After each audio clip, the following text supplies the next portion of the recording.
Awak MLRS Grad Rusia menghancurkan konsentrasi personel dan peralatan militer angkatan bersenjata Ukraina di arah Donetsk. Rekamannya diunggah di akun Telegram @mod_Rusia pada Selasa 17 September 2024. Unit penyerangan kelompok pasukan selatan selama pengintaian menggunakan UAV berhasil mengidentifikasi posisi atau pergerakan personel musuhnya. Setelah menerima koordinat, pasukan artileri segera pindah ke posisi menembak. Kru yang bersiap hanya membutuhkan waktu beberapa menit dari saat mereka menerima target hingga mereka melepaskan tembakan menunjukkan ketangguhan serangannya. Есть человек, который наблюдает. Укрепрайон, опорный пункт. Бывает скопление техники где-то поймать.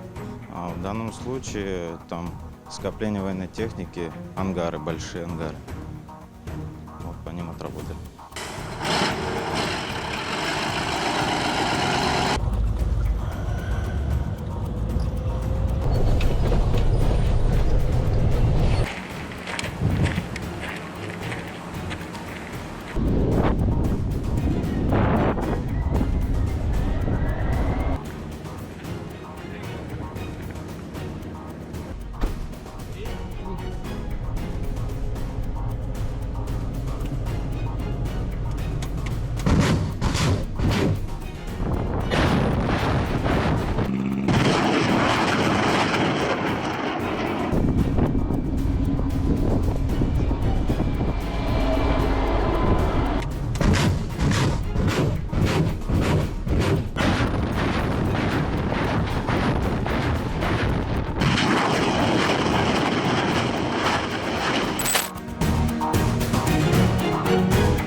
Download Tribun X sekarang, menghadirkan lokal menjadi Indonesia.